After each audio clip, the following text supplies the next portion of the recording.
ఛార్జీల పేరుతో ప్రజల మీద భారాలు వేయడం, ఛార్జీల పేరుతో ప్రజల మీద భారాలు వేయడం, తగ్గించాలి ప్రభుత్వం అదనపు భారాలను, తగ్గించాలి కరెంటు ఛార్జీలను వెంటనే, తగ్గించాలి కరెంటు ఛార్జీలను వెంటనే, భరించాలి ప్రభుత్వం అదనపు భారాలను, భరించాలి ప్రభుత్వం అదనపు భారాలను, ఆపాలి స్మార్ట్ మీటర్లు బిగించే చర్యలను, ఆపాలి స్మార్ట్ మీటర్లు బిగించే చర్యలను, డౌన్ డౌన్ కూటమి ప్రభుత్వం, డౌన్ డౌన్ కూటమి ప్రభుత్వం, డౌన్ డౌన్ కూటమి ప్రభుత్వం, రూప్ ఛార్జీల పేరుతో ప్రజల మీద భారాలు వేసిన కూటమి ప్రభుత్వం,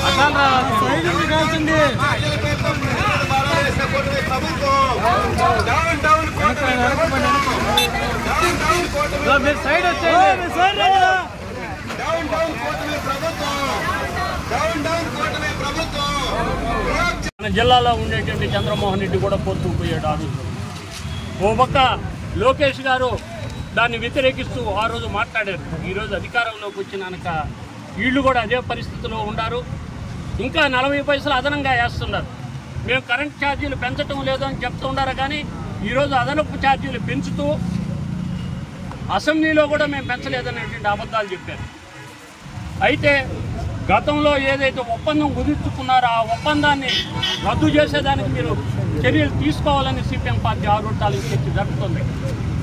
అయితే ఈ ప్రభుత్వం వైఎస్ఆర్సీపీ, టీడీపీ ఈ రెండు కూటమి ప్రభుత్వం కూడా ఆదానికి దాసోహమై ఆదానికి కాళ్ళకు మొక్కుతూ ఈరోజు దాన్ని రద్దు చేయకుండా ప్రజల మీద భారాలు వేస్తున్నారు.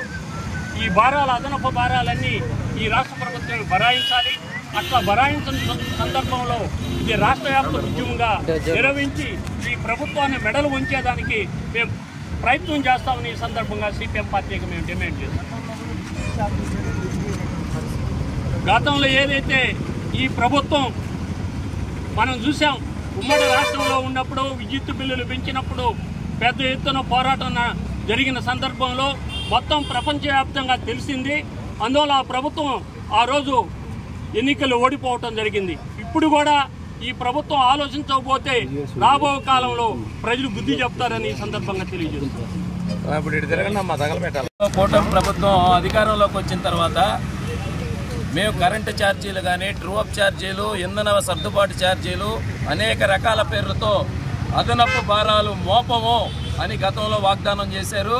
చంద్రబాబు నాయుడు గారు, పవన్ కళ్యాణ్, లోకేష్ వీళ్ళందరూ కూడా అనేక మీటింగుల్లో అనేక పాదయాత్రల్లో చేశారు. మేము ఒకటే అడుగుతున్నాం, స్మార్ట్ మీటర్లు బిగిస్తే పగలగొట్టండి అని చెప్పి నారా లోకేష్ గారు నేరుగా ఆ రోజు ప్రకటన చేశారు. ఈరోజు అధికారంలోకి రాకముందు ఒక మాట, అధికారంలోకి వచ్చిన తర్వాత ఒక మాట అన్న తీరుగా పరిపాలన కొనసాగిస్తున్నారు. ఇది ఎంత మేరకు సరైంది అని చెప్పి సిపిఎం పార్టీగా మేము ప్రశ్నిస్తున్నాం.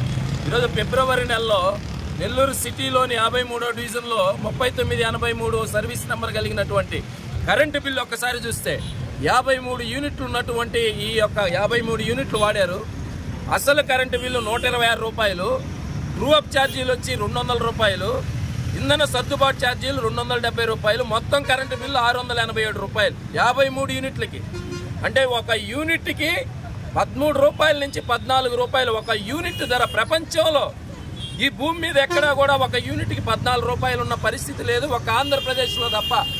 ఒక ఆంధ్రప్రదేశ్లోనే ఒక యూనిట్కి 14 రూపాయలు 15 రూపాయలు అనేవి విధించడం ఇది ఎంత మేరకు సబబు? గత సంవత్సరం 2 సంవత్సరాలు కట్టినటువంటి కరెంటు బిల్లుకి 2 సంవత్సరాలు కట్టినటువంటి కరెంటు బిల్లుకి ఈ నెలలో విధిస్తున్నారు. 3 సంవత్సరాల క్రితం కట్టిన కరెంటు బిల్లుకి ఈ నెలలో విధిస్తున్నారు. ఇది సరైంది కాదు. అదనపు భారాలు అనేవి ప్రభుత్వమే భరించాలా. మీరు గతంలో ఏదైతే చెప్పారో స్మార్ట్ మీటర్లు విధించేటటువంటి చర్యలు ఆపాలి, మేము అడ్డుకుంటాం, ప్రజలతో కలిసి అడ్డుకుంటాం. మీరే చెప్పారు పగలగొట్టమని. మీ మాట ప్రకారమే ఖచ్చితంగా ప్రజలతో కలిసి స్మార్ట్ మీటర్లు బిగిస్తే ఒప్పుకునే సమస్య లేదు. ఈ అదనపు భారాలు ప్రభుత్వం భరించాలా.